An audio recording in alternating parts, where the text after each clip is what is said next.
Political science 11th class chapter 3 चुनाव और प्रतिनिधित्व। ये पॉलिटिकल साइंस का चैप्टर 3 है 11th क्लास का। फर्स्ट और सेकंड चैप्टर के वीडियो मैं पहले ही डाल चुका हूँ, आप देख सकते हो उनको भी। तो क्वेश्चन फर्स्ट है हमारे पास, भारत में सर्वाधिक वोट से जीत या जो सबसे आगे वही जीत वाली प्रणाली को क्यों स्वीकार किया गया? क्या first pass the post system की व्यवस्था को क्यों स्वीकार किया गया? इसका उत्तर है, भारत में सर्वाधिक वोट से जीत प्रणाली को अपनाने के निम्नलिखित कारण थे। कुछ कारण थे, इस वजह से हमने इस व्यवस्था को अपनाया। पॉइंट फर्स्ट, समानुपातिक प्रतिनिधित्व प्रणाली काफ़ी जटिल है। ये जो व्यवस्था है ये छोटे देशों के लिए लागू हो सकती है, लेकिन बड़े देशों के लिए लागू नहीं हो सकती है। भारत जैसे विशाल देश के लिए उपयुक्त नहीं है, क्योंकि हमारी पॉपुलेशन बहुत ज़्यादा है, तो इस देश के लिए लागू नहीं हो सकती। सेकंड पॉइंट है, सर्वाधिक मत से जीत की प्रणाली सरल है तथा सामान्य मतदाताओं को शीघ्र समझ में आ जाती है। ये सर्वाधिक मत से जीत है, ये फर्स्ट पास पोस्ट सिस्टम जो व्यवस्था है ये हर व्यक्ति को समझ में आ जाती है, जिसे चुनाव के बारे में बिल्कुल जानकारी भी ना हो वो भी इस प्रणाली को आसानी से समझ सकता है। थर्ड, मतदाता चुनाव के समय उम्मीदवार या दल के आधार पर मत का प्रयोग करता है। जो वोट देना चाहता है वो उम्मीदवार को देखता है या दल के आधार पर अपना वोट का प्रयोग कर सकता है।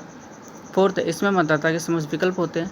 इसके अंदर क्या होता है, हमारे पास विकल्प होता है कि हम किसको वोट दें, लेकिन समानुपातिक प्रणाली जो होती है इसमें विकल्प नहीं होता है, उसमें हमें सिर्फ पार्टी को वोट ही देना पड़ता है।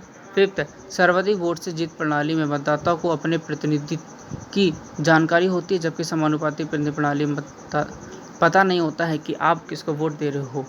जो सर्वाधिक वोट है इसमें हमें पता होता है कि हमारा प्रत्याशी कौन है और हमें किसे चुनना है, लेकिन समानुपातिक में हमें पता नहीं होता है कि कौन है और किसको हम वोट दे रहे हैं, क्योंकि हम इसमें वोट सिर्फ पार्टी को ही देते हैं। 6, यह प्रणाली संसदीय सरकार के लिए उपयुक्त है। हमारे यहाँ संसदीय व्यवस्था अपनाई गई है और संसदीय व्यवस्था के लिए प्रणाली काफ़ी उपयुक्त है, क्योंकि इसमें बहुमत जल्दी मिल जाता है और सरकार भी बन जाती है, लेकिन समानुपातिक प्रतिनिधि प्रणाली में बहुमत आसानी से नहीं प्राप्त हो पाता है। क्वेश्चन सेकंड, सर्वाधिक वोट पाने वाले की जीत या जो सबसे आगे वही जीत और समानुपातिक प्रतिनिधि प्रणाली में अंतर करें। तो इन दोनों में अंतर बताना है। पॉइंट फर्स्ट है, इसमें सारे देश को छोटे छोटे निर्वाचन क्षेत्रों में बांट देते हैं। जैसे भारत लोकसभा के चुनाव के लिए 543 निर्वाचन क्षेत्र में है। भारत में हमने निर्वाचन क्षेत्रों के लिए 543 सीटों में डिवाइड किया गया पूरे भारत को, और उसके वोट होते हैं। ये सर्वाधिक वोट से जीत प्रणाली में है। सेकंड है, हर निर्वाचन क्षेत्र से केवल एक प्रतिनिधि चुना जाता है।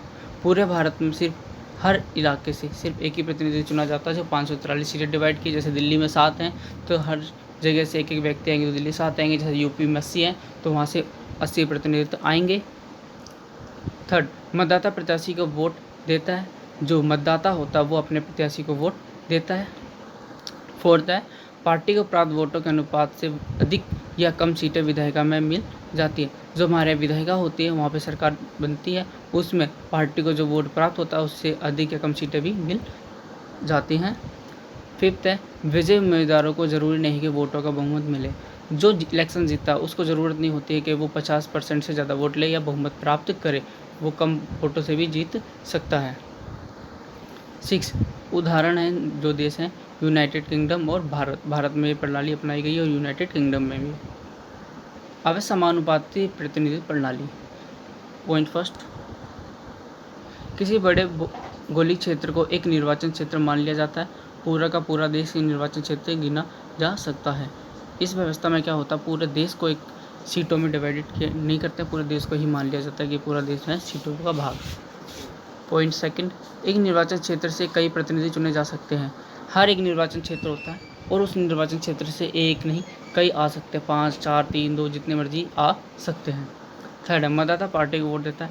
यही व्यवस्था है जिसमें मतदाता पार्टी को वोट देता है। ये पेपर में भी आता है कि कौन सी व्यवस्था में हम पार्टी को वोट देते हैं, तो समानुपाती प्रतिनिधि प्रणाली में हम पार्टी को वोट देते हैं। 4 है, हर पार्टी को प्राप्त मत के अनुपात विधायिका में सीटें मिलती है। जैसे ही आपको अनुपात मिलेगा सीटों का उस हिसाब जिस प्रकार आपको अनुपात मिलेगा वोटों का उसी प्रकार आपको विधायिका में सीटें भी मिलेगी। फिफ्थ है, विजयी उम्मीदवार को वोटों का बहुमत हासिल होता है, जो जीता उसे बहुमत हासिल होता है इसके अंदर। 6 उदाहरण है इजराइल और नीदरलैंड, इसके उदाहरण हैं। इसके उदाहरण थे इजराइल और नीदरलैंड। अगर आपको पॉलिटिकल साइंस की तैयारी करनी है 11th क्लास की, इंपॉर्टेंट क्वेश्चन मैं आपको अवेलेबल कराऊंगा 2021 के लिए। इसके लिए आप मेरे चैनल को सब्सक्राइब भी कर सकते हैं।